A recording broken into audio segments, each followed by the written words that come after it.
Ils forment le premier bloc. Et ce n'est pas un hasard. Ils font et défont l'actualité, ils analysent, ils jugent. Ils donnent les vraies réponses. C'est cela, oui. Le premier bloc. C'est sur Planète Hockey, la radio.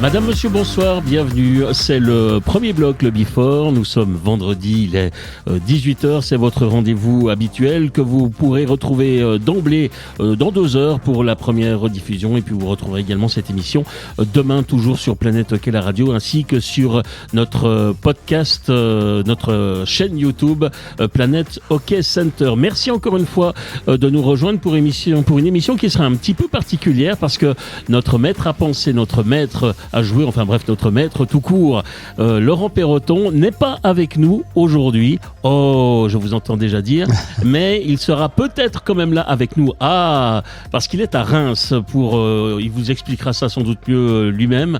Il est à Reims pour des sélections auxquelles il participe parce qu'il a un objectif, c'est de jouer dans une catégorie de joueurs un petit peu plus âgés, un championnat du monde en Italie. Et vous en savez un petit peu plus, Christian Ponty? Bonsoir, oui. Ouais. Ouais, en fait, Laurent, il a la brillante idée de se mettre dans le pipe pour essayer d'aller faire les mondiaux U50 en inline. Et en fait, il a passé déjà 3 cuts, sauf erreur. Voilà. Et puis, c'est les sélections ce week-end. Voilà, exact. En gros, c'est peut-être pour ça qu'il répond pas. Ouais. Je crois il doit être un peu stressé. Voilà, ils vont retrancher 10 joueurs. Voilà, c'est ça. Enfin, il est censé nous rejoindre dans le cadre de cette émission. On devrait l'avoir par téléphone. Mais enfin, on n'allait quand même pas rester en duo, Christian, parce que ça ferait jaser. Donc, on a encore le plaisir d'accueillir aujourd'hui Mladen Simic. Oui, bonsoir. Bonsoir. Merci beaucoup pour l'invitation. Encore une fois, nous, on a beaucoup de plaisir à parler déjà avec Simic, qui est aujourd'hui physio, mais qui était également un ancien arbitre de haut niveau. Et d'ailleurs, régulièrement, désormais, il viendra nous parler de sa vision des choses concernant le domaine arbitral. Et Dieu sait s'il y a des choses à dire, notamment à partir du moment où on aborde les playoffs. N'est-ce pas, Christian? Ouais, en fait, je pense que déjà rien que les pré-playoffs nous ont mis un petit peu au parfum. Hein. On s'est rendu compte que les décisions arbitrales sont prépondérantes dans cette période de l'année. Ouais. Et puis, du coup, on s'est dit qu'il fallait qu'on ait un œil de RIF. Donc, ça va être la chronique L'œil du RIF avec Mladen. Merci beaucoup. Et c'est vrai qu'il y a un certain nombre de choses à dire. On en parlera d'ici quelques minutes. Donc, ne vous étonnez pas si le téléphone sonne. On répondra. On est en direct et ce sera Laurent Perroton, on l'espère, depuis Reims. Alors, messieurs, on va quand même garder les bonnes habitudes et je vais vous demander si vous avez retenu quelque chose. Bon, le menu de l'émission, comme nous le donne Laurent habituellement, je crois qu'il n'y a pas vraiment de surprise, hein, Christian? Ah non, ça va être on va parler de ces 2 matchs de pré-playoff, dont les 2 séries, une qui est déjà terminée et puis l'autre qui est en cours. Ensuite, il y a quand même aussi les nouvelles à propos de la Swiss League, hein, puisque maintenant la finale c'est officiel. Voilà, c'était prévu, mais maintenant c'est officiel. Et puis après, dans les faits marquants, en ce qui me concerne, je vais quand même dire un petit mot sur ce qui s'est passé avec les New Jersey, parce que en fait dans la nuit là, je sais pas si vous avez vu. C'est la première fois que Timo Meier a été décisif, puis c'est lui qui les a fait gagner en penalty. Et puis il faut aussi préciser... Avec retour de Akira Schmidt, décisif également dans la cage. Voilà, c'est ça. Donc c'est sympa pour le hockey suisse, et puis je pense qu'eux doivent se faire plaisir. 4 Suisses dans la même équipe. Ensuite, il y avait quand même aussi un incontournable que je voulais dire par rapport à ce qui s'est passé hier soir. C'était quand même le dernier match de David Dernay, qui a quand même une brillante carrière, puis en plus c'est un personnage emblématique. Il est emblématique à plus d'un point, hein, puisque c'est pas un gars qui a été drafté, c'est un gars qui a de petite taille, qui a fait sa place en NHL, et puis qui a bien bourlingué, qui est passé par la KHL. Puis surtout, je crois que c'est un gars qui avait une grosse cote de popularité à Fribourg, qui est d'ailleurs, je pense, justifiée.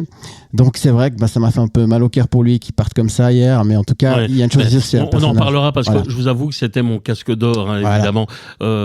Évidemment. Est-ce qu'il y a quelque chose qui a retenu votre attention? Peut-être hors arbitrage, je ne sais pas. Au niveau arbitrage, je pense que tout le monde se rappelle hier avec Fribourg-Lugano, bien sûr, la pénalité qui était retirée de nouveau sur le trébuchet. Voilà, honnêteté de l'arbitre. Tout à fait. D'un côté, de l'honnêteté de l'arbitre. Et de l'autre côté, je ne sais pas si vous avez entendu Diaz qui est allé parler aussi avec l'arbitre. Et puis finalement, le commentateur a demandé qu'est-ce qu'il a dit. Et puis finalement, il a dit comme quoi il les remercie pour cette honnêteté-là. Bien sûr, c'est toujours plus facile de le dire quand c'est toi le fautif. Bien sûr. Et quand le score est encore enfin, c'était pas un moment décisif, encore que ça aurait pu l'être s'ils avaient sifflé la pénalité. Ouais. Mais ce qu'il faut aussi préciser, c'est que pendant le match, d'ailleurs, j'ai trouvé que Gianni Nazzi avait des discussions avec les arbitres très constructives. Regarde, il s'est jamais énervé, même sourire. Donc le côté gentleman aussi, j'ai trouvé. Hier soir, après, c'était peut-être pas un match de play-off à ce niveau-là, parce qu'il y a eu tellement peu de pénalités, moins d'engagement que dans l'autre série. Mais donc peut-être un peu plus facile à arbitrer malgré tout. Mais c'est vrai que je trouve bien, parce que en plus. Les images étaient flagrantes, faut le dire. Tu pouvais vraiment l'enlever. Mais c'est vrai que dans le feu de l'action, il a levé tout de suite le bras. C'est ce qui arrive des fois, un réflexe, tu montes les bras et puis tu dis quel que pourrait me couper ce bras-là au plus vite. C'est ça, mais c'est pas possible. Et puis, aujourd'hui, c'est plus facile avec les deux heads. Ouais. Si l'autre, il vient tout de suite comme il a fait, il était décisif, en fait, l'autre head, parce qu'il a tout de suite amené la décision à l'autre arbitre. Et puis, c'était plus facile de réagir comme ça. Juste. Ben voilà, donc on vient de faire notre premier tour de table. Je vous rappelle donc qu'aujourd'hui l'émission est un peu spéciale. On n'a pas encore Laurent Perroton. On espère quand même le joindre d'ici la fin de l'émission. Aujourd'hui, nous ne sommes pas à notre stam habituel, à savoir le tête de course à Nyon, mais nous sommes bel et bien à Malais-Lumière. C'est la première fois que ça nous arrive de faire une émission dans des locaux un peu particuliers, puisque nous sommes donc dans un cabinet de physiothérapie, celui de Mladen Simic, justement. Oui, tout à fait. Donc, ça va, hein, les affaires marchent bien, c'est un joli centre, il y a des clients partout. On est là depuis 22 ans. Hein. 22 ans quand même. Voilà, et c'est vrai que la transition entre... vous étiez déjà physio à l'époque? Oui, j'étais déjà physio, et puis d'ailleurs, c'était ça la grande question, c'est est-ce que je me décide pour ouvrir un cabinet ou est-ce que je décide pour aller dans le semi-pro au niveau arbitrage? C'était juste dans ces périodes-là, quand il y avait encore Heini Schmidt. Ouais, c'est ça. Vous auriez voulu devenir professionnel, hein? Oui, ça m'aurait plu, oui. Ouais, moi je pense que après, je crois qu'il y a une microdata, hein, c'est 55 ans. À partir de quel âge tu n'as plus le droit d'arbitrer? À partir de 50 ans, normalement, tu n'as plus le droit dans les ligues supérieures. Exactement. Ouais, c'est ça, voilà. Ouais. Du coup, ça peut paraître presque jeune pour arrêter d'arbitrer. Ouais. Mais après, c'est aussi sur des critères physiques, j'imagine. Tout à fait. C'est pour ça, moi, le 50%, ça aurait été quelque chose de acceptable, parce que j'aurais pu toujours faire progresser la profession à côté. Bien, on va donc débuter maintenant cette émission et on va commencer par le casque d'or. Je l'ai déjà évoqué il y a quelques instants et vous en avez déjà parlé. C'est donc David Desharnais qui termine sa carrière. Il aurait voulu la terminer autrement. Ça, il l'a dit d'ailleurs. Ton casque d'or. C'est mon casque d'or. D'ailleurs, à l'époque, il aurait porté le casque d'or. Vous vous souvenez qu'avant de porter le maillot de top scorer, il y avait ce fameux casque d'or. C'était l'époque Bikov Komutov où il n'aimait pas ça du tout. Bien sûr. Et en fait, voilà. Là, il a terminé quand même avec une superbe une bonne fin de saison. C'était sans doute le meilleur étranger de Fribourg-Gotteron, mais c'est vrai que sa carrière mérite quand même encore une fois la citation parce que, d'accord, il s'est imposé en NHL alors qu'on ne l'attendait pas. Il a aussi tenté des expériences, notamment en KHL. C'était pas évident du tout. Il a eu le courage de venir jouer en Suisse pendant le lockout. Il a découvert Fribourg, ça lui a plu. Il est revenu à Fribourg et donc il termine sa carrière à Fribourg et grand coup de chapeau parce que encore une fois c'était un des joueurs les plus âgés sur la glace mais c'était un des plus performants et il est sans doute avec Gunderson le seul étranger qui a tenu son rang cette année. Je crois que vous serez d'accord avec moi. Ouais, je crois que déjà premièrement comme on dit à son âge qu'il soit casque d'or casque d'or à Fribourg. Alors, c'est un petit peu comme Ambul disait, si je suis encore en équipe suisse à 40 ans, c'est peut-être pas bon signe pour les autres, mais c'est un peu le même message dans le fond. Ça veut dire qu'il y en a encore un peu sous-performé, sans rien lui enlever. Ça a été le cas hier. Ouais, exact. Et d'ailleurs, lui-même, Desharnais, à la fin du match, il a quand même dit je m'attendais pas à avoir une équipe un petit peu... il s'attendait à avoir une équipe plus engagée. Non, mais c'est ça. Moi, c'est un petit peu le... Critique masquée, à peine. Hein. Non, j'ai pas l'impression d'avoir vu un match de playoff du côté de Fribourg. Ouais. Du côté de Fribourg. C'est avec Desharnais, Ouais, pour moi, Desharnais aussi, quand je l'observais, là, ces 2 ans, 3 ans, c'est vrai, pour moi, c'était toujours un joueur qui avait toujours le focus sur le jeu.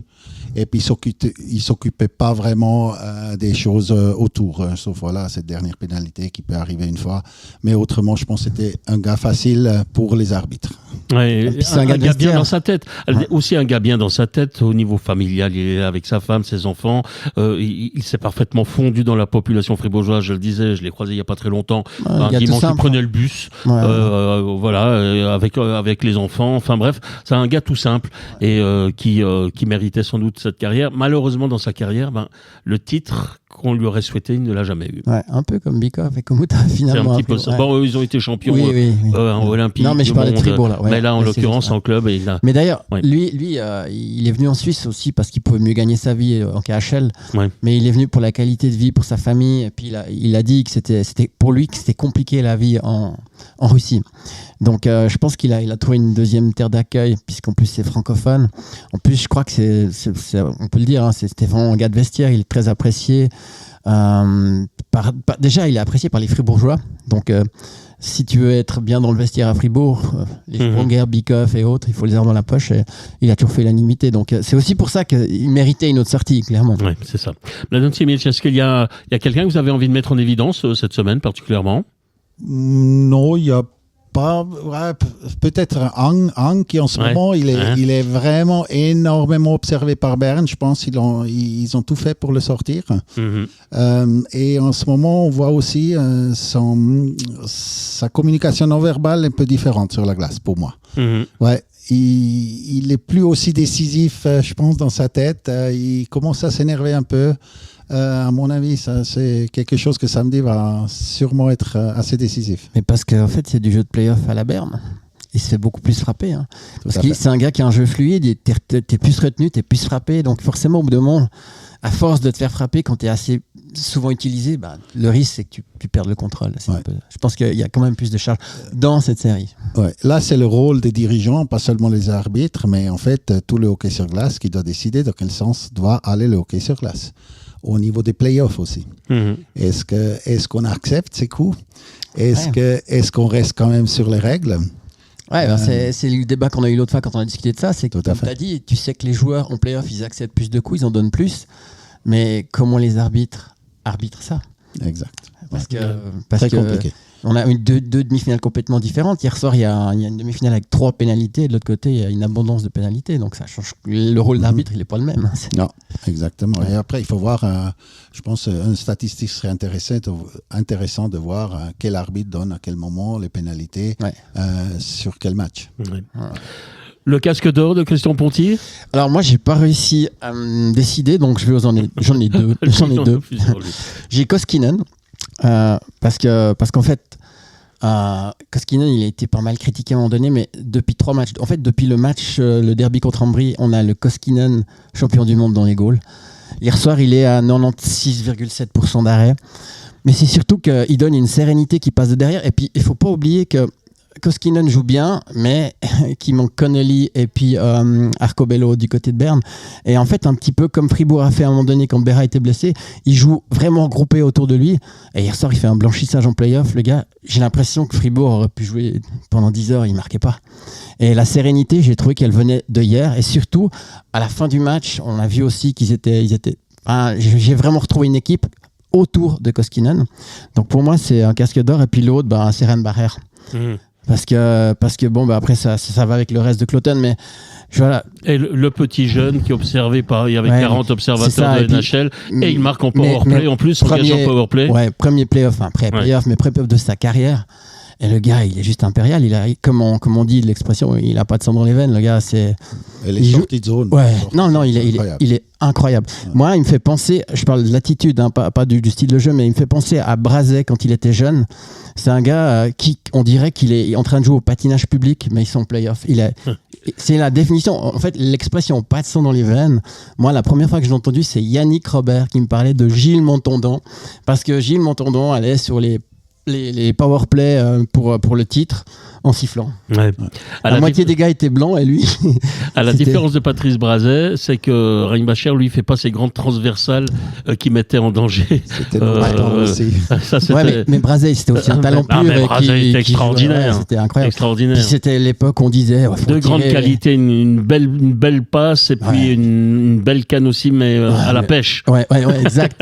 Un pêcheur il s'entendait professionnel. bien avec Komutov à cause de ça. Absolument. Des pêcheurs. Mais par exemple, tu vois, je me rappelle Brazet, si on veut parler de ça 2 secondes, Brazet, c'était l'époque où on disait ouais, il faut tirer à terre parce que ça donne des rebonds, etc., des déviations. Lui, il envoyait toujours des trucs dans la lucarne, les gars avaient peur, mais il marquait, il avait vraiment un shoot incroyable. Ouais. Et Reinbacher, je trouve qu'il a cette espèce de facilité d'y aller avec vraiment une légèreté. Mm-hmm. Et j'ai trouvé ça exceptionnel parce qu'hier, c'est vraiment une équipe de gamins contre Berne qui frappe. Hein. Mm-hmm. Juste pour l'anecdote, pour terminer avec Brazet, ça me concerne un peu, mais je la raconte quand même parce que je la trouve assez bonne. Je me retrouve un jour tout à fait par hasard, en fin de saison, justement, comme aujourd'hui, à l'entraînement de Gauthieron. Et puis les joueurs un peu taquins se disent tiens, il y a le journaliste qui n'hésite pas à nous critiquer de temps en temps. Ils m'ont foutu dans l'équipement du gardien. Et ils m'ont mis dans les buts. Et moi, j'avais jamais fait ça de ma vie. Et Brazet m'adresse un tir assez appuyé, mais depuis le milieu de la patinoire. Moi, je savais plus comment attraper ce puck. Je le vois arriver sur moi. Je gonfle les pectoraux et je reçois le puck sur le plexus. Je le sens encore pratiquement 40 ans plus tard. Hein. Donc voilà, ça c'est ma petite anecdote avec Patrice Brazet. C'est vrai qu'il avait un shoot qui était assez impressionnant. Alors, moi, je trouve bien que les journalistes tentent ça. Il n'y en a pas beaucoup qui le feraient. Non, c'est vrai. Bon, vous savez que j'ai marqué un but dans ma vie. Entre les jambes de la gardienne de l'équipe de Suisse de hockey sur glace de l'époque, Christiane Bischoff-Berger. Est-ce que t'as fait mais j'avais 3 mètres hors jeu, et ça vous l'aviez pas. La caméra, il n'y avait pas la caméra. Il y avait pas la vidéo. Pas là, c'est pas grave. Voilà. Bien, ça c'était nos casques d'or. On y va au casque de plomb. Quelque chose à... Non, moi je pas spécialement. Non. Je trouvais c'était... Il faut être positif, vous avez raison. Tu peux donner un casque d'or pour l'arbitrage si t'as envie. Un casque de plomb pour l'arbitrage. Ou de plomb. On pourra en distribuer de temps en temps. Oui. Si on parle du premier match, peut-être Cloten, je trouvais, voilà, c'était plus un peu arbitre de place. C'était vraiment les arbitres qui étaient influencés et par ce gros stade qui est l'Allemagne. D'ailleurs, c'est toi qui m'as parlé. Arena, oui, mais t'es un ancien, on avait compris. Non, mais à la limite, ce qu'on peut aussi dire, c'est que toi, tu m'avais parlé d'une réaction de Mondioni, d'ailleurs, dans une interview sur MySport. Ouais, tout à fait. Il disait justement qu'il trouvait qu'il y avait une forme d'influence, que l'arbitrage avait été un peu influencé par les spectateurs. Ouais, c'était pas vraiment dans ce sens-là, mais en fait, c'était cette situation sur Chervet, quoi. Ouais. C'est que, et puis d'ailleurs, ça a été discuté après, comme quoi il a vraiment été chanceux. Il n'y avait pas la caméra pour prouver que, mais il y avait, justement, on va parler de tout ça tout à l'heure. Votre casque de plomb, Christian? Alors moi, mon casque de plomb, c'est Didot, parce qu'il fait perdre son équipe. Ouais. Non mais après, je le dis tout le temps, mais c'est vrai, hein, Didot, moi j'aime ce joueur. Mais si je suis entraîneur, je deviens franc fou parce que mettre un coup de coude à ce moment-là, dans cette série-là, c'est exactement ce qu'il fallait pas faire. Ça veut pas dire que Didot, il va peut-être pas te faire gagner le prochain match. Mais à gérer pour un entraîneur, tu dois devenir fou, quoi. Parce que tu sais, je suis persuadé que, comme le disait Dubé, il a eu ses combats, je pense qu'il le prépare, il lui parle et tout. Mais le gars, c'est une boule d'émotion, quoi. Ouais. Du coup, c'est un mauvais réflexe, mais voilà, malheureusement, ça arrive à Didot. Et derrière, ils se font punir, 2 goals. Et surtout, je pense que les autres joueurs savent comment le provoquer aussi. Mais bien sûr. Trash talking. Bien sûr. Et puis ça, sur tout un match, je veux dire, on voit toujours, depuis le début du match jusqu'à la fin, on voit à quel moment ça explose. Ouais, et puis ça peut aussi dérégler un peu la chimie de l'équipe, parce que finalement, comme disait Laurent, les autres étrangers, ils doivent devenir francs fous, parce qu'eux, ils font gaffe. Et lui, voilà, la Spengler, il met un goal incroyable, derrière, il se prend une pénalité. Sur ce coup-là, c'était pas le moment. C'est pour ça que je donne mon casque d'or, de plomb à Didot. Et de mon côté, ça ne vous étonnera pas, je vais simplement donner ça à Gauthieron. Parce que ce qui est arrivé, normalement, n'aurait pas dû arriver dans ces circonstances. Je vous rappelle qu'il y a un mois, Gauthieron avait 8 points d'avance sur le 7e et pouvait gentiment se préparer pour les playoffs. Et puis il y a eu cette série de défaites à domicile, difficilement compréhensible quand même, pas pardonnable, je pense, dans la mesure où quand on a un tel potentiel, on n'a pas le droit de perdre autant de points à la maison. en tenant compte que jouer à la maison reste quand même un avantage. Et puis, c'est sur l'attitude générale, encore une fois, et notamment sur le match d'hier soir que j'ai vraiment suivi, que j'ai scruté à la loupe. Encore une fois, on dit qu'il faut aller où ça fait mal, c'est-à-dire le slot, l'enclave. Et la statistique le prouve encore une fois, Gauthieron a été dominé dans ces deux enclaves. Et c'est ce qui a fait la différence en faveur de Lugano. Voilà. C'est pour ça que j'attribue ce casse de plomb. Mais on va bien sûr en parler dans l'analyse de ces deux rencontres. On va commencer. Ouais. Vous voulez par quel match? Peut-être Fribourg. Allez, on enchaîne avec Fribourg. Donc vous connaissez mon avis comme ça. Fribourg, c'est la grosse déception. Demi-finaliste l'année passée, 7e de la saison régulière cette année, éliminé en 2 matchs de pré-playoff. Alors encore une fois, le système des pré-playoffs en best of 3, c'est pénible. Ça va changer l'année prochaine, mais avec une demi-mesure, puisque il y aura une séance de rattrapage pour les 2 perdants du premier tour de pré-playoff. Moi, j'aurais préféré qu'on fasse simplement best of 5, ça aurait été plus simple. Mais ça prend trop de temps. Ça prend trop de temps entre 2 séries de 3 et puis il y a une série de 5. Moi, je sais pas. Bref. On revient. Oui. Pour moi, ça, je ne comprends pas très bien. Tout le monde gueule sur ces séries de 3, mais pour finir, voilà ce que ça donne. Alors, bien sûr, les gens vont dire, ouais, mais Gauthieron, c'est du carreau et gueule parce que c'est Gauthieron. Je gueulerais pour n'importe quelle équipe. En 3, c'est pénible. Voilà. Non, mais par exemple, moi j'ai entendu un avis qui était assez intéressant l'autre jour. C'est de dire, si tu es le mieux classé des pré-playoffs, c'est de commencer à l'extérieur et d'avoir les 2 matchs suivants à la maison. Et sur le fond, ça serait assez juste, je trouve. Parce que c'est vrai que tu te prends le pied dans le tapis, et c'est ce qui est arrivé avec Fribourg. Au premier match, l'équipe d'en face, ils ont une finale, n'était pas bien. Ouais. Alors que si tu te prends le pied dans le tapis à l'extérieur, mais que tu as 2 matchs à la maison derrière, je trouve que ça serait plus équitable. Sur le fond. Mais c'est vrai que tout le monde essaye son système. Regardez, par exemple, les playoffs ont débuté en France, en Ligue Magnus. Alors là, les meilleures équipes jouent d'abord 2 matchs à domicile et ensuite vont jouer 2 matchs à l'extérieur. C'est le système de PFL. Voilà, exactement. C'est également un autre déplacement aussi. Alors évidemment. Ouais. Enfin voilà, donc chacun essaie encore de trouver la meilleure solution, mais on ne la trouve pas. Ce qu'on sait, c'est que par contre, s'il y en a qui font toujours des déplacements et qui font beaucoup de kilomètres, ce sont les arbitres. Exactement. Alors ça, par contre, là, on doit vous plaindre parce que vous ne faites plus que ça finalement, siffler des kilomètres. Surtout playoff et tout ça, c'est sûr. Avec des matchs tous les 2 jours. Des fois, les rentrées sont difficiles. Et puis, juste si je peux raconter une petite anecdote rapide, j'ai arbitré à Ambry quand j'étais plus là-bas, mais que j'étais arbitre. Et puis finalement, les fans, comme ils étaient un peu fâchés avec moi, je trouvais ça assez drôle parce qu'il pleuvait énormément et ils m'ont juste piqué les essuie-glaces en fait. Et c'était pas mal parce que finalement j'ai dû dire c'est drôle et puis j'ai dû rester en fait à l'hôtel là-bas et puis voilà. Il pleuvait ou ça gelait et voilà, c'était vraiment magnifique. Les glaces, c'est pas mal ça. C'est pas trop méchant. Non, je trouvais ça vraiment bien. Ouais. Je crois qu'il y a eu bien pire. Un casque d'or pour les fans. En plus, c'est vrai. Bon, allez, on revient sur le match de Fribourg, donc d'hier. Fribourg qui est battu 2-0 par Lugano. Ce que je retiens, c'est que Fribourg a été incapable de marquer un seul but sur les 2 matchs contre Lugano à 5 contre 5. Un but en situation spéciale. Évidemment qu'on ne peut pas prétendre à autre chose qu'une élimination dans ces circonstances-là. C'est surtout que je pense que c'est ce qui est d'autant plus frustrant pour, je pense, Dubé, c'est que finalement, ces pré-playoffs, on a l'impression que Fribourg n'a pas vraiment joué. Ils ont fait 2 non-matchs. Et puis, comme tu dis, en pré-playoff, en fait, tu dois être en état de playoff, tu dois pouvoir mettre le bouton sur on, et ça n'a pas tourné. Et en fait, je crois que Fribourg, c'est l'équipe, sauf faire la moins pénalisée du championnat, et ça s'est vu hier soir. Oui.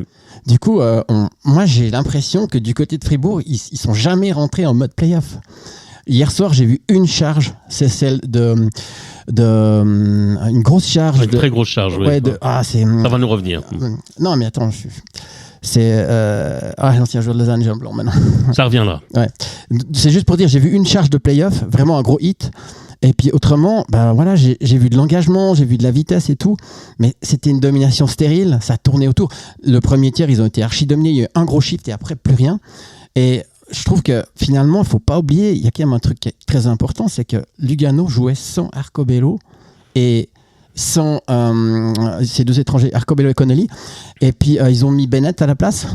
Et alors, autant Fribourg est peut-être passé à côté, qu'il faut quand même donner du crédit à Lugano et Gianni Nazzi. Parce que hier, j'ai regardé des stats quand même assez intéressants. Un Patry, il joue 11 minutes. Et il a été bon, Patry. Il a été bon. Il joue le même temps que Julien Sprunger. c'est juste pour dire que tu remplaces des joueurs importants, hein, parce qu'il a pris la place de Connolly. Et puis, le gars, ça veut dire qu'il est prêt, il a assuré. Bennett, c'est pareil, il a joué Ticino Rocket. Et en fait, depuis 3-4 matchs, tous les joueurs qui ont été mis en place du côté de Lugano sont en confiance. Alors évidemment, quand tu fais une saison, tu finis une saison euphorique, t'es du bon côté, t'as rien à perdre. La pression au premier match, elle était du côté de Fribourg, mais hier, moi, ce qui m'a frappé aussi, c'est la sérénité qu'il y avait du côté du banc. Du côté de Gianni Nazzi. Et regarde, tout le temps smart, il sourit beaucoup, il parle avec ses joueurs. J'ai l'impression qu'il y a une certaine harmonie. Et puis la tactique, elle est claire. Ils jouent défensif. Même s'ils ont dominé Fribourg, et ça, quelque part, c'est pas normal. Ils ont un pipi et ils marquent. Après, ils marquent cage vide. Et puis de l'autre côté, il y a 2 pipis du côté de Fribourg et ils marquent pas. Et puis par contre, on a retrouvé ce jeu stérile où ils tournent autour, ils cyclaient beaucoup, mais ils n'étaient pas dangereux. Et puis ils étaient tellement bien regroupés autour de Koskinen qui était vraiment sur les patins, c'est 2m03. Hein. Ouais. Et là, c'était le Koskinen champion du monde. On va écouter dans un instant l'avis de Mladen Simic. Juste une parenthèse, parce que vous avez évoqué Julien Sprunger. Une des raisons aussi peut-être de l'échec, on va même pas parler de semi-échec, mais de l'échec de Gauthieron cette année, c'est que finalement, et ça c'est une chose qu'on l'on dit déjà depuis plusieurs années, l'équipe est vieillissante, à l'exemple de Sprunger. Et vous avez fait la comparaison entre Sprunger et Patry. L'avenir de Sprunger à Fribourg, c'est quoi désormais? C'est d'être utilisé sur les situations spéciales. Ça va devenir presque un deuxième Bikoff. Mais c'est ce qui déjà s'est passé hier soir. Sur ces 11 minutes, il a 4 minutes et quelques de pipi. Exactement. Ouais. Et il faudra s'habituer à l'idée que finalement Sprunger n'est plus le leader comme l'était Bikoff. On va retrouver peut-être les 2 hommes ensemble, comme à l'époque, comme à la grande époque, mais uniquement sur les situations spéciales. Et c'est vrai que l'âge de certains joueurs a commencé à peser. Ça s'est vu. Et puis il y a bien sûr d'autres choses. Il y a d'autres éléments. Alors pour vous, Mladen Simic, sur le match d'hier, qu'est-ce qui a été l'élément prépondérant ou sur la qualification de Lugano, comme alors vous voulez, pour moi, globalement. Lugano, finalement, des fois, c'est bien qu'il n'y ait pas les vedettes qui sont là, parce qu'en fait, la discipline est peut-être différente. Et puis, surtout, peut-être, ces joueurs qui n'ont pas la responsabilité la reprennent. Et puis, peut-être pour Gianni Nazzi, c'était plus facile aussi de jouer le système, parce que tout le monde l'écoute. Ouais, c'est juste. Alors, à mon avis, ça va un peu dans ce sens-là. Et puis, j'ai trouvé ça très discipliné hier au niveau Lugano. Ouais, c'est discipliné. Puis en plus, ça jouait physique, mais pas méchant, pas bête. Donc, c'est un peu le jeu que tu dois jouer en. Parce que physiquement, ils sont solides, hein, Lugano. Et puis l'autre chose, c'est que moi, j'ai trouvé qu'il a fait une super gestion de ses gardiens. Parce qu'à un moment donné, Schlegel, il était bon. Il a aligné 5-6 matchs d'affilée. Et tu sais ce que c'est. 5-6 matchs, ton premier gardien, il fait la gueule. Tout d'un coup, il le remet, il est bon. Et je pense que s'il est bon, c'est pas seulement parce qu'il a juste mis sur on, il lui a parlé, il l'a préparé et tout. Et peut-être qu'il lui a dit, écoute, je te donnerai le derby contre Ambry, et il a livré la marchandise. Et depuis, il joue vraiment bien. Et ce que je veux dire, c'est qu'il a réussi à... Parce que, oubliez pas, en début de saison, on avait le derby des L, Lugano et Lausanne. Ils étaient tous en bas. Et on a dit, Gianni Nazzi, les jeunes et tout et tout. En attendant, pour l'instant, son pari, il l'a réussi parce que, il est en pré-playoff, il est passé en playoff. Et ils ont vraiment rien à perdre. Et en plus, je le dis et je le redis parce que c'est très important, sans Connelly et sans Arcobello, tes 2 pièces maîtresses en attaque. Mais avec Muller de nouveau. Muller, exceptionnel, exactement. Ouais, voilà. Et l'apport, et Laurent Perroton le répétait sans arrêt, il nous le répéterait sans doute encore aujourd'hui, l'apport de Clock. Depuis l'arrivée de Clock, ça a bien stabilisé les choses. Hein. Alors, encore une fois, belle découverte. Je pense qu'il n'est pas venu là par hasard. Ce gars-là, il savait ce qu'il valait. Après, tu prends un risque, bien sûr. Mais en attendant, Clock a modifié la défense. Et par exemple, hier, Mirko Miller est très bon, mais tout a été rééquilibré. Et puis, typiquement, alors Mirko Miller, c'est encore un bon exemple. Il était assez massif, un peu lourd en début de saison. Hier, il était en mode playoff. Il jouait dur, physique, mais pas méchant, intelligent, peu de pénalités. Exactement. Il faut voir, Mirko Miller, il a fait pas mal de pénalités au début. Hein. C'est ça, exact. Pour moi, c'était toujours un joueur, je disais, alors pour moi, il est chaque fois limite. Et puis là, finalement, là, il est beaucoup plus sur le jeu. Ouais. Mm-hmm. En tout cas, ce que moi, j'ai remarqué sur la saison. Ouais, puis... Moi, je trouve aussi que quelque part, il y a quand même des choses qu'on peut se poser comme question. C'est-à-dire qu'on dit qu'il y a des joueurs vieillissants à Fribourg, mais dans d'autres clubs, ils ne sont pas vieillissants, ils se bonifient. Oui, c'est vrai. C'est vrai. Maintenant, on va parler du cas fribourgeois. Donc, Lugano, qualifié pour les playoffs, ça sera un adversaire délicat quand même pour Genève Servette, puisqu'on aura la confrontation entre Genève Servette et Lugano. Ça sera très intéressant et je pense que les Genevois vont se méfier et vont se préparer en conséquence. Ils ont dû apprendre pas mal de choses quand même à l'occasion de cette série face à Fribourg-Gotteron. Alors, Fribourg-Gotteron, donc, éliminé. Même pas le petit bonus de fin de saison qui est la Champions Hockey League. En fait, c'est un peu une révolution. Ça fait des années que Fribourg avait pris l'habitude maintenant de se préparer grâce à ces compétitions européennes. Il faudra se réinventer. Hein. Il y aura à nouveau des matchs de préparation. Il y aura à nouveau les matchs de préparation. On va les retrouver à Yverdon. On va les retrouver sans doute peut-être à la Vallée de Joux. Enfin, on verra. Mais il n'y a pas que ça. Il y aura encore d'autres matchs. Ils vont peut-être participer à des tournois à l'extérieur. Je ne sais pas. Mais en tout cas, ça sera déjà un premier changement. Mais là, on n'en est pas encore là. Ça, c'est pour l'été prochain. Alors, donc, Fribourg éliminé. Comme je vous l'ai dit tout à l'heure, encore une fois, les Fribourgeois ont été un ton en dessous au niveau agressivité. Mais comment est-ce possible ? Alors ça, c'est une bonne question. Après, moi, ce que je vois, c'est qu'ils ont été en dents de scie, hein, ils ont fait des up and down tout le temps. Et quelque part, les playoffs, c'est ça. C'est amener ton équipe au bon moment, dans une bonne phase. Ils n'ont pas réussi. Alors, est-ce que le fait qu'il y ait eu pas mal de fluctuations au niveau des lignes toute la saison, quelque part, ça leur est pas revenu dessus. Et puis moi, je vois quand même en termes de gestion, à un moment donné, hier soir, moi, j'ai regardé les temps de jeu. Y a le joueur qui a le plus joué à Lugano, il a 22 minutes, 21 minutes. De l'autre côté, on a quand même tiré sur des gars. Peut-être qu'à un moment donné... à la fin, c'est normal, ça ne tournait plus qu'à 2 blocs. Ouais, un bloc et demi. Je suis d'accord, mais ce que je veux dire, c'était plus flagrant du côté de Fribourg. Surtout Sorensen, il a beaucoup joué. Et puis, mais quelque part, c'est aussi... Moi, j'aurais voulu qu'un gars comme Bikoff, hier soir, joue plus. Parce que c'est un gars de play-off. Et le problème, c'est comme il a tellement peu joué, effectivement, tu ne peux pas le remettre du jour au lendemain. Moi, typiquement, c'est des joueurs de play-off. Ceux-là, tu dois les voir en play-off.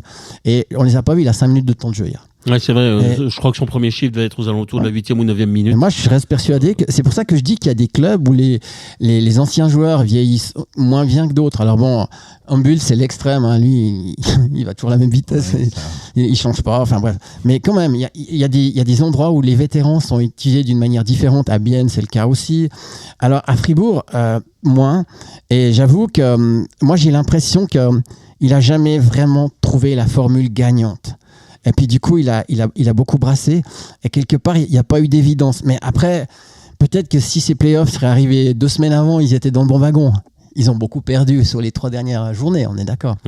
Et quelque part, c'est la conséquence. Ouais. Et il ne faut pas oublier que ce pré-playoff, le match à la maison de Fribourg, le premier match, c'est eux qui avaient la pression. Bien sûr. Ils avaient 0 pression, Lugano. Bien, alors, moi, je vous ai parlé de l'engagement que j'ai trouvé insuffisant. Il y avait toujours ce petit pourcent en moins. Il y avait ce demi-millimètre de retard sur les Luganais dans la conquête du puck. Et Fribourg, en fait, s'est fait balader pendant 30 minutes, 35 minutes, quoi. Hein. Troisième tiers, c'est différent. Mais là, il fallait marquer. Mais il était temps, quand même, d'aller vraiment un peu plus en direction de la cage de Koskinen. Alors, il y a l'engagement. Ensuite, alors, les étrangers. Ça reste encore un autre problème parce que ok pour Desharnais, ok pour Gunderson, je pense qu'ils ont livré la marchandise sur l'ensemble de la saison. Par contre, les 4 autres, Berra aussi a livré la marchandise. Ouais, je parle des étrangers. Hein, et Berra hier a été très très bon. Oui, les 2 gardiens étaient bons hier soir. Par contre, les 4 autres, là, il y a quand même pour moi un vrai problème. Quokanon qui était venu se mettre en vitrine pour la NHL, je ne pense pas qu'on le retrouvera en NHL la saison prochaine, ça m'étonnerait. Rask, très présent. Mais très pas bon, vraiment un marqueur. Entre les deux, il n'y a pas de juste milieu. Delarose, un joueur de play-off, oui, mais pour ça, il faut marquer. Et puis Sorensen, effectivement, qui est le gros bosseur, mais qui lui non plus n'a pas réussi à marquer. Et ça a été, à mon sens, ça me la donne le gros problème de Fribourg. On le répète, dominer, c'est bien, créer des occasions, c'est bien, mais il faut marquer. La conviction. Il manquait quelque chose, quoi. Ouais. La conviction finale, pour moi, il y a comme si la mémoire prime sur les années passées. Ouais, c'est ça. Et puis, ils n'arrivent pas à passer là-dessus. Je pense que Fribourg est trop gentil. C'est pour ça que tu vois Berne, c'est une équipe de play-off, parce que c'est des méchants, entre guillemets. Ouais. Et Fribourg est vraiment gentil. C'est l'équipe la moins pénalité. Ils aiment le beau jeu, mais c'est pas du jeu de play-off. C'est ça le problème. Et moi, j'ai l'impression que... Après, on parlait des étrangers. Moi, je serais curieux de savoir ce qu'un Kokainen ferait à Cloton. Ouais, peut-être. Moi, je pense qu'il y a aussi le mode de gestion. Des fois, la dure, des fois... Je pense que Bon. je sais pas. Kokkanen, c'est un Il y a eu gars jeune quelques qui a du tensions talent. avec les Nordiques de Fribourg. On Ouais. peut le dire maintenant, ça fait un moment qu'on le savait, mais il Ouais. y a eu quelques tensions quand même entre Christian Dubé et puis ces joueurs nordiques. Mais c'est vrai que la gestion, c'est compliqué. Et quand vous vous retrouvez de temps en temps en tribune, vous n'aimez pas ça. Surtout justement si vous êtes là pour en vitrine, quoi. On va dire ça comme C'était la ça. grande force de Genève cette année. Voilà, il c'est n'y avait ça. pas de remplaçant. Surtout Voilà. Fribourg aussi, ce que je voyais, on parlait que de l'engagement Bikoff, oui ou non. Et puis Ouais, tout c'est ça, vrai. un mois avant.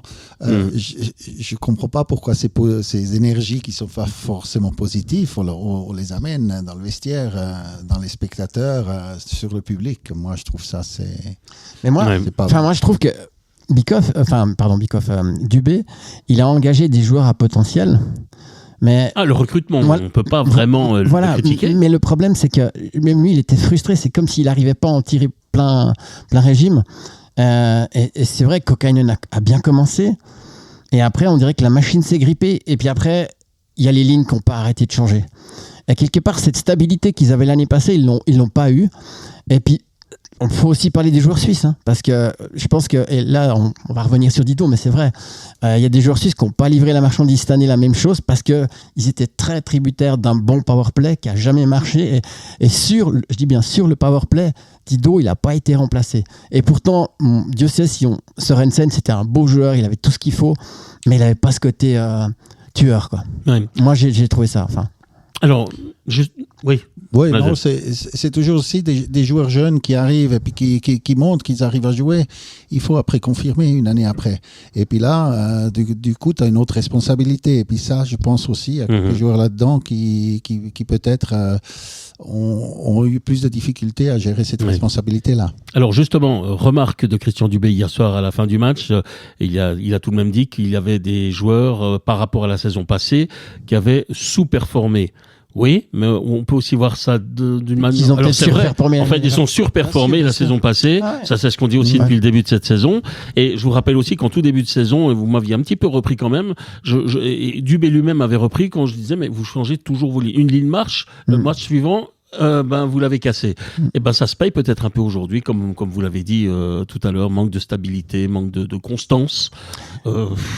Mais alors, À vouloir trop. moi, je pense que après, Dubé le dit lui-même, c'est quelqu'un d'émotif. Et il l'a dit aussi. Moi, quand j'étais joueur, j'aimais pas les entraîneurs qui étaient stoïques et puis qui changeaient pas leur bloc. Donc, c'est un peu ses réflexes émotifs à lui. D'ailleurs, son assistant est là pour, en théorie, le canaliser. Et c'est ça que je dis aussi hier soir. J'ai trouvé que c'était flagrant. Gianninazzi, il a que 29 ans. Mais il était très calme, il était posé, il respirait la sérénité. Oui. Et moi, j'ai pas presque le l'impression. gendre idéal. Ouais, hier, sur le banc. exactement, ouais, c'est vrai. Mais en plus, moi, je l'ai vu en interview. On broquait, à part les entre guillemets d'élite sale gueule, ouais, il les habille qui met machin. Mais le gars, moi, je l'ai vu en interview, il était droit dans ses bottes. Et pour l'instant, ce qu'il a fait, personne pourrait lui enlever. Non, c'est vrai. Et ce que je veux dire, c'est qu'hier, typiquement, moi, j'ai trouvé que Dubé, son banc, il était un peu amorphe, comme si. Il appuyait sur le bouton, puis ça répondait pas, puis il trouvait plus la solution. Et peut-être qu'il n'a pas pu s'appuyer sur certaines évidences qu'il a eues l'année d'avant. Et c'est vrai que c'était souvent Dido qui mettait. Alors, c'est le dernier point que je voulais aborder concernant Fribourg aujourd'hui. Alors, c'est justement Christian Dubé qui lui-même a fait un demi-semblant de mea culpa en se demandant finalement si, déjà en disant il faut que je vois aussi quelle est ma responsabilité dans cet échec, et remettant carrément en cause sa double fonction de coach et de directeur technique. Alors, est-ce que c'est pour calmer un peu la galerie, ou est-ce qu'il peut se passer de son rôle de coach pour ne rester que directeur technique, puisqu'apparemment ce serait sa première priorité? Quel est votre avis, Mladen? Alors, une double casquette, dans le jeu d'aujourd'hui, je pense que c'est très difficile. Si je regarde que Bern en a 3 au moins, qui gèrent, et puis que ça va pas beaucoup mieux, mais voilà. Je pense qu'on peut le faire pendant 1-2 années, mais on doit laisser beaucoup de choses de côté. Qui est aussi peut-être la vie privée, qui donne aussi de la stabilité. Alors, je pense qu'il y a un moment où on est trop basé sur ces 2 casquettes, et puis on n'a plus le temps de récupérer quelque part ailleurs. Oui. Mais moi, je crois que déjà, tout le monde n'est pas fait pour ça. Hein. Les premières fois que c'est arrivé, ce genre de choses, c'est dans le foot en Angleterre. Il y a eu des managers, Ferguson a fait ça, et ça a marché. Mais parce que je pense aussi qu'il y a une forme Et ça, tu peux pas faire grand-chose. Il y a une forme d'usure. Ça fait quoi maintenant 7 ans qu'il est là, Dubé. Et ça fait sa 4e année comme coach. Il est venu aussi, il avait joué avec la plupart des joueurs. Donc peut-être que lui-même, il se pose les questions. Parce que moi, je suis pas sûr que Dubé, aujourd'hui, il sait ce qu'il veut faire. Il a vraiment besoin de prendre du recul. Et puis, évidemment, émotionnellement, quand tu es éliminé comme ça, tu es déçu. Tu as quand même bossé des mois pour construire une équipe, pour faire quelque chose. Donc là, tu dois digérer ça. Maintenant, la question, c'est est-ce que par rapport à son équipe, par rapport au contingent, c'est encore la personne pour gérer ce groupe? Est-ce que son discours, il passe encore? Parce que c'est connu, hein, je veux dire, te renouveler comme entraîneur, c'est compliqué. Ton discours, et tout le monde n'est pas fait pour durer 10 ans. Enfin, c'est assez rare quand même. Donc, je pense que ces questions, il se les pose. Et c'est d'autant plus dur qu'il est émotif. Alors, tout le monde est émotif. Mais est-ce que le club, il se les pose aussi, hein? C'est ça aussi, parce que c'est là autour que je vois jamais, ou j'entends jamais rien sur est-ce que c'est vraiment à faire, cette double casquette? On n'entend pas énorme. C'est bien qu'on se pose la question. On aura peut-être, je dis bien peut-être, une réponse lundi prochain dans le premier bloc l'after sur le coup de 20h, puisque nous aurons comme invité Hubert Weber, le président du HC Fribourg-Gotteron. Alors évidemment, je pense qu'il ne pourra pas répondre à toutes les questions. Non, mais il aura un avis, mais il aura quand même un avis. Et ce qu'il s'est contenté de dire hier, c'est qu'il maintenait complètement sa confiance en Christian Dubé, mais qu'effectivement, il y avait un certain nombre de choses à rediscuter.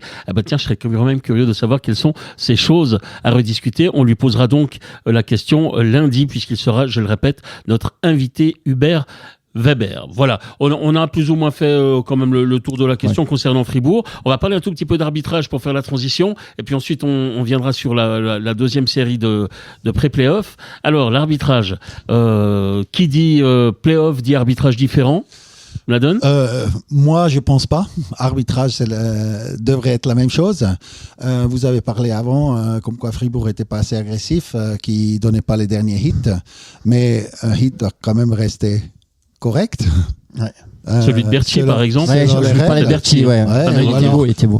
Hier soir, il y avait Chervé encore qui, de frustration, il a donné encore 2 hits là, à la fin. Il s'en est bien sorti. Il s'en est très bien sorti sans pénalité, parce que c'était vraiment pour moi, il n'était pas correct parce qu'il a moitié décollé. Les arbitres ne voient pas ou ne veulent pas sévir? Ouais, je pense à la fin comme ça, il laisse aller parce qu'ils veulent, comme ils disent toujours, plus décider, mais finalement, avec une non-décision, tu décides aussi. Et surtout, je parle, comme je suis physiothérapeute aussi, toujours des blessures des joueurs. C'est vraiment bête à la fin du match. D'ailleurs, j'ai vu que l'entraîneur de Cloten, il a tout de suite, pendant qu'il y avait un peu cette interruption, parce qu'il y avait beaucoup de pénalités, il a tout de suite mis pour les dernières 1 minute, il a mis les 4 joueurs sur la glace qui savaient que peut-être un peu moins important, peut-être un peu... Il gère très bien, incroyable. Tout à fait, parce qu'il s'est dit, OK, si jamais ça dégénère, je sais qui j'ai sur la glace. Bien sûr, tu mets pas tes joueurs importants. Exactement. Ouais. Non, mais après, typique, quand on parle d'équipes qui sont taillées pour les playoffs, Naden, t'es là, tu vas chercher un Abdelkader, tu sais que pendant le championnat régulier... pour moi, l'équipe type playoff, c'est Berne. Berne, Zug, encore mieux. Zug aussi, mais je veux dire, physiquement parlant, Berne a un argument supplémentaire par rapport à beaucoup d'autres clubs. clubs. Ça dépend de l'arbitrage, justement, si c'est l'équipe Berne ou si c'est une autre équipe, ça dépend ce qu'on privilégie. Oui. Mais, tout à fait, mais justement, il faut savoir que les consignes en général des coachs, quand tu as un Berne, un Chervet, tu sais très bien que tu dis à Chervet, dès que tu peux, tu mets une grosse charge à un joueur important en face, parce que tu vas essayer de lui faire perdre ses moyens, lui donner peur, etc. Et typiquement, ce genre de joueur à Fribourg, il n'y en a pas. Mais c'est pour ça qu'un Abdelkader fait sens en play-off, surtout avec Zug. Et c'est des gars qui sont là, justement, ils ont un rôle très précis. D'où le rôle encore plus important des arbitres. Parce que ces gars-là, il faut les tenir. Exact, c'est ça. Exactement. Et puis c'est surtout, c'est là souvent que tu donnes ta ligne pour le reste. Parce que si tu siffles d'entrée, tu donnes un signal à l'équipe que, attention, je vais rien laisser passer. S'il y a une grosse charge qui passe, peut-être que tu donnes le signe que... Et c'est un peu ce qui s'est passé sur le premier match à Berne contre Cloten. Exactement. Moi, je pense qu'il y a eu des grosses discussions du premier match au deuxième match. Ah ouais, complètement différent, le deuxième. Je pense qu'il y a eu sûrement des discussions dans l'arbitrage. Je suis convaincu qu'il y a eu les dirigeants qui ont dû se trouver et dire OK, dans quel sens on va. Les dirigeants des arbitres. Des arbitres. Ouais, tout à fait. Ça, je suis sûr. Précision importante. Non, mais parce que les équipes ont des meetings, mais les arbitres aussi. Tout à fait. Et en fonction des matchs, tu mets un arbitre peut-être plus. Exactement. Moi, sévère et pour moi, Ebeisen, c'est quelqu'un qui est vraiment ligne dure. Ouais, et puis il est vraiment empathique. Il est dans les deux sens, vraiment toujours juste. Et puis je pense qu'il se laisse très peu influencer. Vous seriez d'accord d'avoir toujours le même arbitre durant la série ?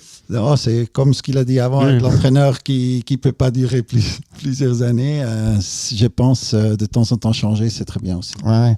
Mais d'ailleurs, on parle d'arbitrage. Moi, j'ai vu hier, typiquement, Gianni Nazzi, comme il parlait avec les arbitres, c'était courtois. C'était en play-off, c'est rarement courtois. C'est un style. Non, mais, c'est aussi de la tactique. gestion. Ça peut être très bien tactique. Bien sûr, mais... De quelle manière j'influence l'arbitre ? Je ne dois pas toujours faire à la McSorley. Je peux très bien le faire aussi à la Gianni l'a dit. Et puis Larry Houras, je me rappelle très bien comment il le faisait. Il te drague. Et il savait très bien comment faire, à quel moment. En fait, c'est un petit peu comme dans un vestiaire, le coach qui peut être très calme, mais le jour où il pique une colère, on a compris que là, il y a vraiment un problème. Et ça serait un peu le cas de Gianni Nazzi. Il est très calme, très courtois, mais le jour où Gianni Nazzi pètera un plomb devant l'arbitre se sentira pas bien. C'est un petit peu ça l'objectif, peut-être. En tout cas, pour l'instant, moi, j'ai jamais vu péter un plomb. Et je trouve que c'est quelqu'un qui est visiblement dans le contrôle. Mais le jour où ça arrivera, ça veut dire qu'il y a vraiment quelque chose qui ne va pas. Et je pense, lui non plus, il n'a pas assez d'importance encore dans le club. Exact, mais il tient son rôle. Pour pouvoir faire ça. Exactement. Je pense qu'il doit gentiment trouver cette importance-là pour pouvoir commencer à prendre le rôle de gérant. Ce que tu dis là, je pense qu'il a demandé une explication avec respect à l'arbitre. Il a souri à l'arbitre. L'arbitre lui a souri. Et en play-off, c'est pas tous les jours ça. Donc il est quand même malin. Il a bien compris. Il n'est pas d'accord avec les décisions, mais il pouvait rien faire parce que c'était tellement décisif rapidement. Je veux dire, on n'a pas discuté 1 minute ou 2 minutes sur retirer la pénalité ou pas. C'était très clair. Mais pourtant, la patinoire sifflait, tout ça. Les arbitres étaient habitués, mais c'est pour dire, en play-off, tu as quand même une pression supplémentaire. On ne dit pas pour rien que les spectateurs, c'est le 7e homme. Et puis ils doivent tout faire pour influencer l'arbitre et le jeu, il doit tout faire. Et d'où la différence de jouer un match à Cloton ou à Berne. Exactement. Ouais. J'aimerais encore le coup d'œil du Ref Mladen sur le comportement de Chris Di Domenico pour la 2e fois cette saison, cette fin de saison. Il a failli en venir aux mains, avec un joueur à la sortie de la glace. Je crois que c'était avec Radgeb de Bienne il y a 2-3 semaines, je crois. Ouais. Et là, il remet ça d'ailleurs sans suite, à distance. Oui, sans suite. Mais justement, est-ce qu'il peut y avoir des suites ? Vous, en tant qu'arbitre, vous voyez deux joueurs excusez-moi le terme, qui se viandent dans les couloirs. Est-ce que vous pouvez intervenir ? Vous pourriez les expulser du match ? Vous faites quoi ? Déjà, avant ça, j'aimerais bien savoir comment on pourrait l'éviter. Finalement, déjà à la sortie, on a des possibilités de ne pas les faire rencontrer. Je veux dire, ça c'est déjà assez facile. Bon, souvent l'entrée des vestiaires sorties, c'est à la même porte. Et d'ailleurs, on voit d'ailleurs que on voit d'abord sortir les Bernois, et puis ensuite vous avez les joueurs de Cloton qui arrivent, et c'est là où je sais plus avec quel joueur de Cloton c'était hier. C'est là qu'on voit que les joueurs se rapprochent et que pour finir, c'est encore une fois. Mais Cloton, c'est hyper étroit en plus. Même là, une petite porte. Même Dubé, par exemple, là dans ce moment-là, il le sait que tout ça peut arriver. Pourquoi il ne le retient pas un moment dans le vestiaire ? Pourquoi il n'essaie pas de faire ce jeu tactique avec son joueur pour ne pas que ça arrive ? Tu dis Söderholm. Söderholm, pas Dubé. Tu parles de l'entraîneur Berne, Söderholm. On parle bien de Berne, de Di Domenico. Sorry, voilà. Comme ça dit oui, tout à fait. non, mais excusez-moi. C'est ça. Problème de gérer. Ça, c'est une gestion aussi qui appartient au coach ou aux assistants coach. Je veux dire, l'assistant coach pourrait rapidement lui poser une question à Di Domenico et puis comme ça, il retient un moment dans le vestiaire. Mais ça, c'est des possibilités. C'est intéressant ce que tu dis pas. Moi, je serais pas étonné que maintenant, le service d'ordre à Berne, quand les joueurs sortent, ils leur disent de rester. Oui. Parce qu'en fait, il y avait un certificat, mais ils ont mis tellement de temps à réagir. Ou alors c'est voulu. Peut-être c'est voulu. Oui, alors ça, c'est... si c'est voulu... Oui, peut-être, mais bon. Hier, ce sont même les joueurs de Cloton eux-mêmes qui sont allés un peu calmer leurs coéquipiers. Enfin, voilà. Je me demandais si l'arbitre pouvait quand même intervenir. C'est vrai qu'il y a un petit peu un flou là. Je pourrais pas vous dire vraiment au niveau règlement à l'extérieur, mais pour moi, homme contre homme. Mais c'est relativement nouveau. Enfin, je veux dire, c'était arrivé plein de fois. Ça arrivé des fois dans les matchs qu'on a essayé d'abord sortir une équipe et après l'autre, où c'est vraiment étroit. Ça se fait. Ouais. Tout à fait. Enfin, c'est pas dans votre job théoriquement que de faire la circulation, on va dire ça comme ça. Ouais. Bien, puisqu'on est à Berne, on va continuer, puisqu'on est à Cloton, là en l'occurrence, on va continuer avec Cloton, qui peut toujours rêver. Le néo-promu est un très bon néo-promu cette année et fait douter un gros club bernois qui se voit peut-être encore toujours un petit peu plus gros qu'il ne l'est réellement. Ouais, bon, déjà, moi je suis désolé, mais hier soir, c'est de nouveau une leçon de coaching de Tomlinson. Hein. Je parlais avant de ce qui s'est passé du côté de Gianni Nadi avec un jeune entraîneur qui fait confiance à des gars. Hier, Jordan Bougro, 13 minutes de temps de jeu, un goal, un assist. L'autre côté, un gars comme Baumgartner, il a 5 minutes de temps de jeu. Et le plus gros temps de jeu du côté de Cloton, c'est 22 minutes. C'est un des défenseurs, c'est Eccleston ? Non, attends, je sais pas. Bref, c'est un des défenseurs il a 22 minutes. Et de l'autre côté, c'est Altonen, pardon. Oui, Altonen, oui. 20 minutes 58. Et de l'autre côté, avec une défense qui est complète, on a Untersander 29 minutes, Tevez 25 minutes. De l'autre côté, même les joueurs qui ont le moins de temps de jeu, alors c'est assez intéressant aussi, hier c'est Simic. Il a 8 minutes 23 de temps de jeu mais et il marque. Les Simic ont toujours été assez paresseux sur la glace, alors, paraît-il. Non, mais ils sont là au bon moment. Non, mais je vais vous dire un truc que je trouve incroyable avec Tomlinson, c'est que, et c'est pas la première fois qu'il fait le coup. Match hyper important, match nul et tout, c'était sauf erreur, contre Zug. Axel, il a presque pas joué. Les 3 derniers chiffres, il l'a mis sur la glace. Mm-hmm. Et en fait, c'est un entraîneur que les joueurs aiment. Moi, je me rappelle très bien, Jürgen Klopp, à Liverpool, il n'a pas fait jouer pendant des mois Shaqiri. Shaqiri a des blessés en Champions League contre Real. Il marque, il traverse le terrain, il saute dans les bras de Jürgen Klopp. Ça, je m'excuse, c'est quand même rare parce qu'en général, quand tu benches un gars, t'es pas content. Mais ça parle pour la confiance que les joueurs ils ont vers l'entraîneur. Du coup, c'est ça que je voulais dire. Jordan Bougro, il était blessé, et puis là, il revient, et puis il a de bons temps de jeu, et puis il fait du bon match. Jordan Bougro, 4e bloc à Fribourg, ou remplaçant, 13e. Et non, mais c'est un magicien, Tomlinson. Vous êtes en train de citer des joueurs qui finalement n'étaient que des 3e, voire 4e blocs. Exactement. En guillemets, il l'a trouvé un peu au dernier moment, ce job à Cloton. Et alors voilà, ce que je veux dire, c'est que 2 gars, bon, c'est le hasard, ils étaient à Lausanne les 2. Hier, ils mettent un goal hyper important en play-off. Ils sont jeunes. Et de l'autre côté, t'as les vieux, entre guillemets, vieux joueurs, les gros joueurs qui jouent beaucoup. Et de l'autre côté, je le rappelle, mais Reinbacher, il met quand même un goal incroyable dans le Manhattan. Donc, je veux dire, Tomlinson, il a déjà fait des miracles du côté de Rappi et il continue. Alors, bon, on l'a déjà dit, ça va être une perte incroyable. Mais moi, je trouve incroyable parce que finalement, une fois de plus, Cloton a joué son jeu. Ils n'ont pas essayé d'être une autre équipe. Ils ont perdu 8 fois d'affilée, ils ont joué leur jeu. Mais moi, ce que je trouve impressionnant, c'est que quelque part, il y a des similitudes aussi avec ce qui se passe à Bienne.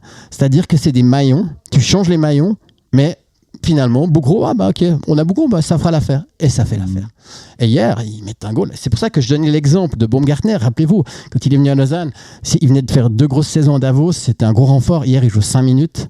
Et moi, encore une fois, je serais très, très, très curieux de savoir ce qu'un Baumgartner ferait avec Tomlinson. C'est pour ça que je parlais de Kokanen. Je pense qu'il y a quand même des gars qui sont doués pour fructifier avec ce qu'ils ont.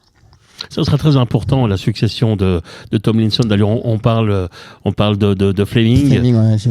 Bon, on va voir. Si les 2 hommes parlent de la même manière, pourquoi pas ? Mais c'est vrai que succéder à Tomlinson, ça sera compliqué. Alors Tomlinson, il sera toujours là, comme directeur sportif. Justement.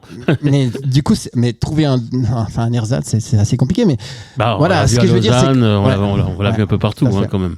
Non, mais enfin, ça pour dire que moi, j'ai trouvé que franchement, Cloton c'est un néo-promu, faut pas l'oublier. Tous leurs étrangers carburent. Ils ont un gardien 96,7% hier soir d'arrêt. Ouais. D'ailleurs, si on parlait des 8e de finale, Genève contre Lugano, au niveau des gardiens, Lugano a l'avantage. En ce moment, oui. C'est juste pour dire. Oui. Non, mais on sait très bien l'importance des gardiens en play-off, mais ça s'est encore vérifié. Mezzola, il était élu meilleur gardien de KHL il y a 2 ans. Donc c'est un sacré client. Et il est à Cloton. Ça va être intéressant aussi. On pourra avoir alors Seteri ou Juan Potelder, mais plutôt Seteri qui vient de re-signer entre parenthèses avec Bien, ça c'est super important, contre Metsola ou contre ça va être plus compliqué là. Ouais. C'est vrai que le gardien aura peut-être son importance. Cette fois-ci. Non, mais surtout que, voilà, je veux dire, voilà, encore une fois, si ta pièce maîtresse c'est ton gardien, ok, bâtis ton jeu. C'est ce qui se passe à Lugano.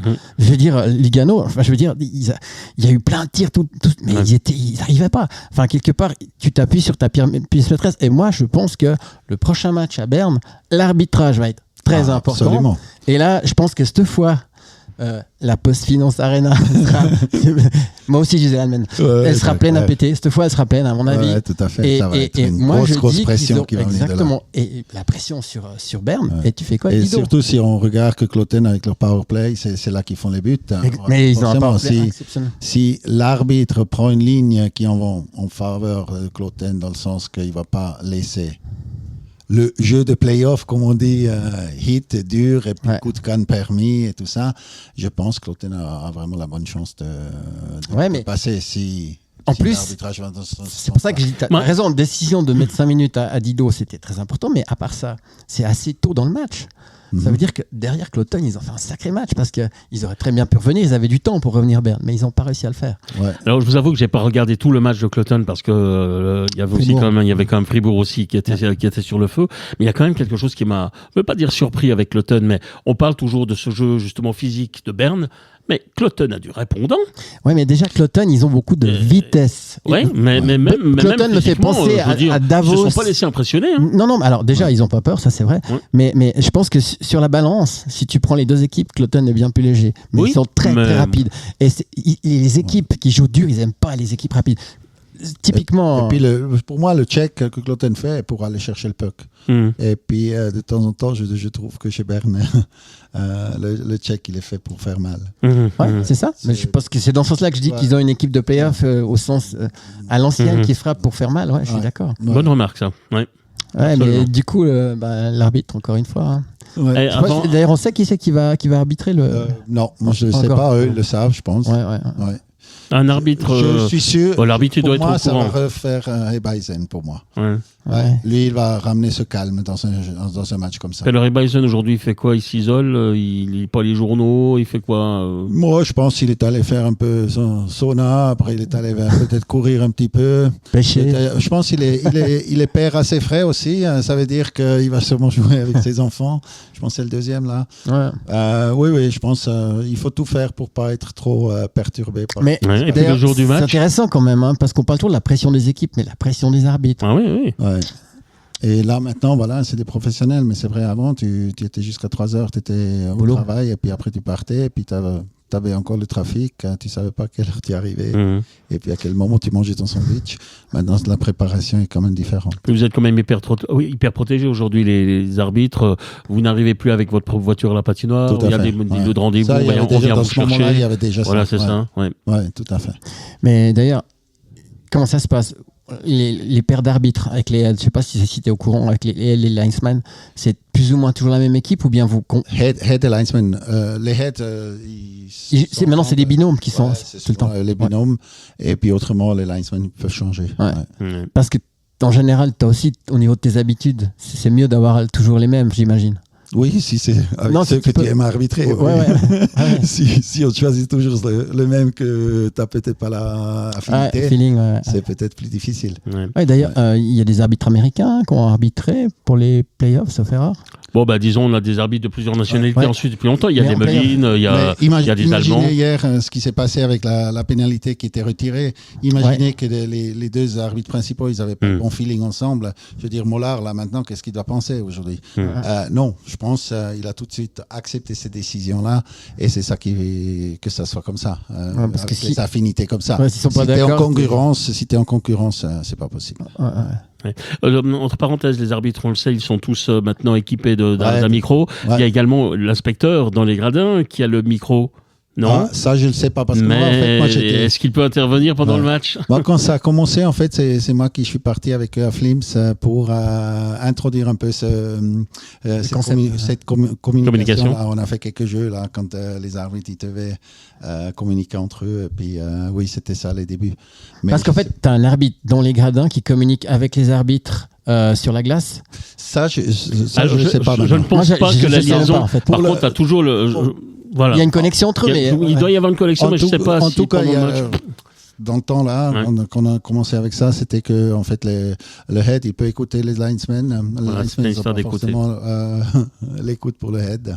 Ils peuvent se brancher entre eux, ou alors juste entre le. Attends, ça sera peut-être un sujet, un voile à soulever. Peut-être que beaucoup de monde le sait. Nous, on l'admet, on le sait pas. Voilà. C'est pas un secret. Je veux dire, ils peuvent très bien dire comment ça se passe. Est-ce qu'il y a aussi quelqu'un dans les gradins en haut? Et puis ça, chaque année, il y a des évolutions. Une sorte de 5e arbitre des gradins qui peut. Je pense que l'influence venant des gradins ne serait pas autorisée aujourd'hui. Je ne pense pas. Enfin bref, ça sera un sujet intéressant. Commander les boissons pour les tiers temps. Exactement.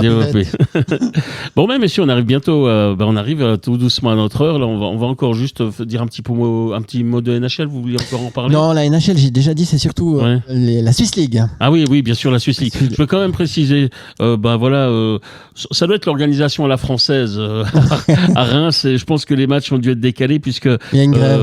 Il y a une grève, il y a un truc. Enfin voilà. Et donc, on n'aura pas eu Laurent Perroton aujourd'hui.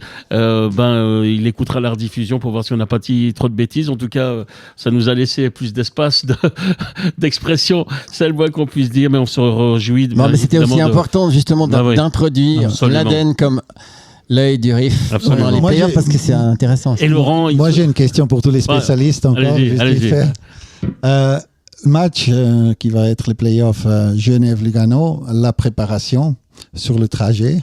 C'est ça que je me pose toujours la question sur ces longueurs-là. Très intéressant. De quelle manière ça va se passer? D'habitude, Genève souvent dort à Lugano la veille. Non, mais moi je pense que maintenant ils vont tous faire ça. Ouais. Déjà pour éviter le trafic. C'est ce qu'a fait Lugano avec Fribourg. Par contre, c'est ce que n'a pas fait Fribourg en allant à Lugano hier. Ils sont partis le jour même. Ouais.